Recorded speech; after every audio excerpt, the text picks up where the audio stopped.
Hello students, this is उचित चौहान। आज का जो टॉपिक है हमारा वो है इक्विपोटेंशियल सरफेस, जो कि बोर्ड पॉइंट ऑफ व्यू से काफ़ी इंपॉर्टेंस रखता है। तो इस लेक्चर को बहुत ही अच्छे से सुनिएगा। मैं 100% आपको श्योरिटी देता हूँ कि इस लेक्चर को करने के बाद आपका कोई भी क्वेश्चन इस टॉपिक से नहीं छूटेगा। तो चलिए स्टार्ट करते हैं। सबसे पहले मैंने इक्विपोटेंशियल सरफेस की डेफिनेशन दी है यहाँ पे। The surface at every point of which the electric potential is same is called equipotential surface। नाम से पता चल रहा है इसका कि इक्विपोटेंशियल मतलब ऐसा सरफेस जहाँ पे हर एक पॉइंट पर पोटेंशियल क्या हो, सेम हो, तो ऐसे सरफेस को कहते हैं इक्विपोटेंशियल सरफेस। अब मान लीजिए एक प्लस क्यू चार्ज है और यहाँ पे इसकी वजह से किसी पर्टिकुलर डिस्टेंस आर पर किसी भी पॉइंट, देखिए यहाँ पर आप किसी भी पॉइंट पर देख लेंगे पोटेंशियल क्या रहेगा, सेम। तो ये कहलाएगा इसका इक्विपोटेंशियल सरफेस। देखिए यहाँ से इस प्लस क्यू चार्ज की वजह से यहाँ तक का डिस्टेंस कितना है, r1। तो यहाँ से सर्किल में आप इस तरीके से या स्पेयर कह सकते हैं, उसमें आप कहीं भी घूम जाइए। देखिए v1 बराबर क्या होता है, पोटेंशियल बराबर चार्ज अपॉन 4πε0 इंटू आर या KQ अपॉन आर। अब इस सर्किल में हर जगह r की वैल्यू क्या है, यहाँ पे सेम। यहाँ पे r की जगह आप r1 मान लीजिए, हर जगह r1 की वैल्यू क्या है, सेम। इसका मतलब इस सरफेस पे आप कहीं पे भी चले जाइए, पोटेंशियल कितना मिलने वाला है, v1। यहाँ पे आ जाइए v1, तो किसी भी पॉइंट पर आ जाइए इस सरफेस पे, हर जगह पोटेंशियल क्या होगा, सेम। तो ऐसे सरफेस को कहते हैं इक्विपोटेंशियल सरफेस। अब आगे चलते हैं। अगर मान लीजिए यहाँ से डिस्टेंस हम r2 चले जाते हैं, तो एक सर्किल हम यहाँ पे खींचते हैं, तो इस सर्किल पे किसी भी पॉइंट पर आप चले जाइए, तो जो वोल्ट पोटेंशियल मान लीजिए हमने मान लिया v2, क्योंकि यहाँ से डिस्टेंस बदल गया तो पोटेंशियल भी चेंज हो जाएगा। तो इस सरफेस पे पोटेंशियल जो रहेगा वो सेम रहेगा। मान लिया हमने यहाँ पे v2, तो हर एक पॉइंट पर जो पोटेंशियल होगा वो आपका v2 ही रहने वाला है, हर एक पॉइंट पे। इसके आगे आप चाहो तो और बढ़ा दीजिए, तो यहाँ पे मान लिया हमने v3, तो हर एक पॉइंट पर यहाँ पर पोटेंशियल क्या रहने वाला है, इक्वल पोटेंशियल। तो इसीलिए ऐसे सरफेस को कहते हैं हम इक्विपोटेंशियल सरफेस। ठीक है, इसकी कुछ प्रॉपर्टीज होती हैं जिस पर नॉर्मली क्वेश्चंस आते हैं। तो अब हम इसकी प्रॉपर्टीज करने वाले हैं। फर्स्ट प्रॉपर्टी कुछ इस तरीके से, no two equipotential surfaces can intersect each other. मतलब कोई भी दो इक्विपोटेंशियल सरफेसेस एक दूसरे को कट नहीं करेंगे। ठीक है, फिर से रिपीट कर रहा हूँ, कोई भी दो इक्विपोटेंशियल सरफेसेस कभी भी एक दूसरे को कट नहीं करते। अब आप कहेंगे ऐसा क्यों सर, तो मैं एक्सप्लेन करता हूँ। यहाँ पे मैंने क्या माना कि दो सरफेसेस मान लिए, एक सरफेस मान लिया v1 और एक सरफेस मान लिया v2। अब देखिए यहाँ पे इस सरफेस पे क्या होगा, पोटेंशियल क्या रहेगा, क्योंकि इक्विपोटेंशियल है तो हर पॉइंट पर पोटेंशियल की वैल्यू v1 ही रहने वाली है। ऐसे ही इस सरफेस को मान लिया, एक और सरफेस, इसका पोटेंशियल मान लिया v2, और ये भी हमने माना है कैसा सरफेस है, इक्विपोटेंशियल। मतलब हर पॉइंट पर पोटेंशियल क्या रहने वाली है, इसकी v2 इक्वल रहने वाली है, बिल्कुल v2। ठीक है, अब जब ये कहीं पे भी इंटरसेक्ट करेंगे, मान लीजिए P पॉइंट पर ये एक दूसरे को इंटरसेक्ट कर रहे हैं, अब ये बताना होगा कि इसकी पोटेंशियल क्या होगी, क्योंकि हमें क्या पता है, अगर ये सरफेस आ रहा है तो इसका पोटेंशियल v1 होना चाहिए, ये सरफेस आ रहा है तो इसका पोटेंशियल v2 होना चाहिए। अब इस P पॉइंट पे दोनों सरफेस इंटरसेक्ट कर रहे हैं, तो क्या एक पॉइंट पर दो पोटेंशियल हम डिफाइन कर पाएंगे, नहीं। एक पॉइंट पर हम दो पोटेंशियल कैसे डिफाइन कर पाएंगे, तो ये पॉसिबल नहीं है। इस वजह से कोई भी दो इक्विपोटेंशियल सरफेस एक दूसरे को कट नहीं करते। अगर कट करेंगे तो यहाँ पर हम क्या करेंगे, दो पोटेंशियल हम बता ही नहीं सकते।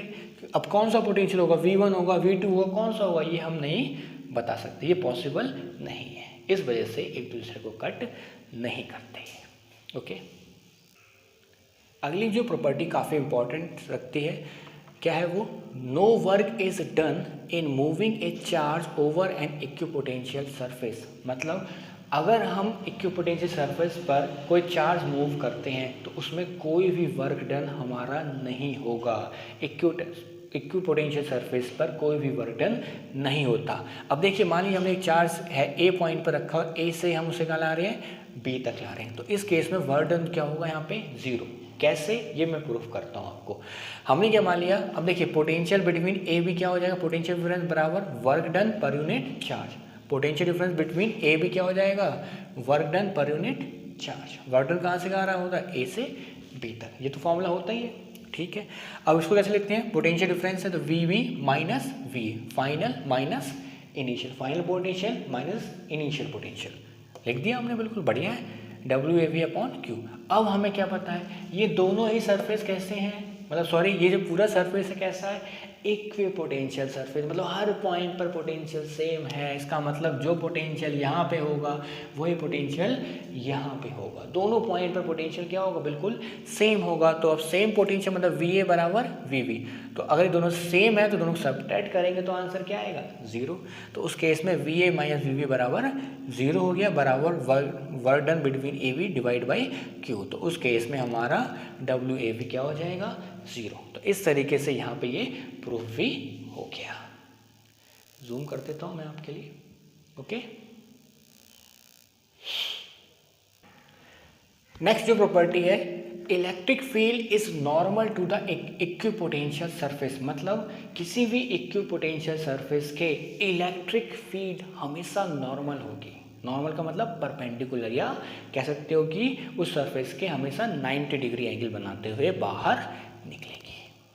हमेशा इलेक्ट्रिक फील्ड क्या होगी, नॉर्मल होगी इक्विपोटेंशियल सरफेस की। ये बात याद रखनी है, बहुत इंपॉर्टेंट है।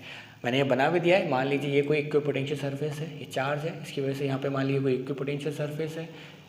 अब इस इक्विपोटेंशियल सरफेस के जब इलेक्ट्रिक फील्ड निकलेगी कैसे, प्लस चार्ज की वजह से बाहर निकलेगी, तो यहाँ पे क्या हो रहा है, इलेक्ट्रिक फील्ड कैसी रहेगी, हमेशा ही नॉर्मल, देखिए परपेंडिकुलर, ये नॉर्मल, ये नॉर्मल, कहीं पे भी खींच लीजिए, हमेशा ही इलेक्ट्रिक फील्ड आपकी कैसे निकलेगी, नॉर्मली आउटवर्ड, किसी भी इक्विपोटेंशियल सरफेस के बहुत इंपॉर्टेंट प्रॉपर्टी है, ठीक है। तो ये बात जाननी है, इसका मैं प्रूफ भी करके आपको दिखा देता हूँ कि ऐसा क्यों होता है। तो हम यहाँ पे प्रूफ करते हैं। नॉर्मली मान लीजिए मैंने क्या बताया कि कोई अगर सरफेस है इक्विपोटेंशियल सरफेस, तो इलेक्ट्रिक फील्ड कैसे निकलेगी, उसके परपेंडिकुलर निकलेगी, सरफेस के हमेशा 90 डिग्री का एंगल बनाएगी। बट मैंने मान लीजिए कि इलेक्ट्रिक फील्ड जो निकल रही है वो 90 डिग्री पे ना निकल के किसी पर्टिकुलर एंगल थीटा पे निकल रही है। हमने उल्टा मान लेते कि अगर ऐसा हो जाए तो, ठीक है, हमने क्या मान लिया, इलेक्ट्रिक फील्ड जो है सरफेस से थीटा एंगल बना रही है, 90 ना नहीं बना रही, ओके। अब देखिए आगे देखते हैं, देखिए ये हमने माना इलेक्ट्रिक फील्ड। अब मैंने क्या किया, इस इलेक्ट्रिक फील्ड के कंपोनेंट्स जोड़े, क्या हो गया, इधर क्या हो गया, सरफेस अलोंग सरफेस क्या हो गया, ई कॉस थीटा, और इसके परपेंडिकुलर क्या हो गया, ई साइन थीटा, ओके। तो यहाँ पे ई कॉस थीटा क्या आ गया, along the surface of the equipotential surface, perpendicular नहीं, अलोंग द सरफेस। अब यहाँ पे देखते हैं, तो हमने क्या मान लिया, ई कॉस थीटा को मान लिया ई डैश, तो ई डैश बराबर ई कॉस थीटा, और हमने क्या मान लिया, ये दो पॉइंट ले लिए ए बी, यहाँ पे मान लीजिए चार्ज क्यू था, तो इलेक्ट्रिक फील्ड इसके अलाउंग लग रही है, तो क्या होगा, इलेक्ट्रिक फील्ड इसके ऊपर कुछ फोर्स लगाएगी, और क्या होगा, यहाँ पे वर्क डन होगा। तो फोर्स कितनी लगाएगी, F बराबर, मान लीजिए यहाँ पे चार्ज रखा है क्यू, तो F बराबर क्या हो जाएगा, ई डैश इंटू क्यू, ठीक है, ए से बी तक। अब देखिए यहाँ पे चार्ज रखा है ए पॉइंट पर क्यू, तो इस पर ये इलेक्ट्रिक फील्ड अलोंग इधर जा रही है, तो क्या होगा, इस पर फोर्स लगाएगी, कितना फोर्स लगाएगी, ई डैश इंटू क्यू, ई डैश की वैल्यू कितनी है, E cos theta into Q. अब देखिए मान लीजिए यहाँ से यहाँ तक ये चार्ज कितना मूव करता है, डिस्प्लेसमेंट कितना मूव कर रहा है इसमें, डी, कितना डिस्टेंस चलता है, डी। तो यहाँ ए से बी तक वर्क डन बिटवीन ए से बी कितना हो जाएगा, फोर्स इंटू डिस्प्लेसमेंट, फोर्स कितना लग गया, E cos theta into E cos theta multiply by Q into D. तो ये तो हो गया फोर्स और ये हो गया डिस्प्लेसमेंट, ठीक है, ये हो गया यहाँ पे वर्क डन। समझ में आ गई बात। अब यहाँ पे ध्यान देखने वाली बात है कि ये सरफेस कैसा है, इक्विपोटेंशियल सरफेस। कैसा सरफेस है, इक्विपोटेंशियल सरफेस, और इक्विपोटेंशियल सरफेस पे हमारा कुछ वर्क आने लगा। हमारा वर्क कितना आ जाएगा, E cos theta into Q multiply by distance या डिस्प्लेसमेंट जो भी है। अब हमने इससे प्रीवियस प्रॉपर्टी में क्या पढ़ा था कि इक्विपोटेंशियल सरफेस के अंदर कोई भी वर्क डन नहीं होगा, जो वर्क होता है वो क्या होता है, जीरो होता है, ठीक है।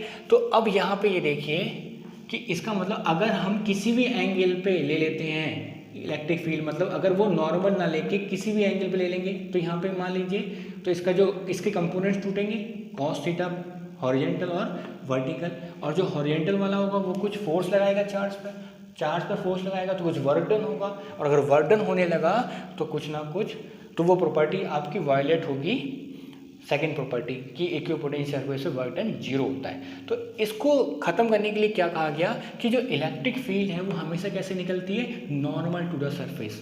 नॉर्मल टू द सरफेस जाएगी तो उस केस में थीटा की वैल्यू क्या होनी चाहिए, 90 डिग्री। और अब यहाँ पे देख लीजिए इस केस में अगर थीटा की वैल्यू 90 डिग्री हो जाए तो वर्क डन WAV कितना हो जाएगा, जीरो। ठीक है, तो इस वजह से इलेक्ट्रिक फील्ड की वैल्यू हमेशा नॉर्मल टू द सरफेस होती है। क्यों होती है, क्योंकि हमें जो कंडीशन क्या लगानी है कि जो इक्विपोटेंशियल सरफेस है उसके अंदर वर्क डन क्या होता है, जीरो। और ऐसा तभी हो पाएगा जब हमारी electric field normal to the surface निकलेगी, मतलब सरफेस ये है तो नॉर्मल टू द सरफेस निकलेगी। तो मुझे लगता है कॉन्सेप्ट आपको बिल्कुल समझ में आ गया होगा, क्रिस्टल क्लियर हो गया होगा। इन कॉन्सेप्ट पे कई बार क्वेश्चंस बनते हैं। ठीक है, अगर आपको वीडियो अच्छा लगा तो बिल्कुल सब्सक्राइब करिए चैनल, क्योंकि आने वाले समय में और अच्छे वीडियोस आने वाले हैं। Thank you very much.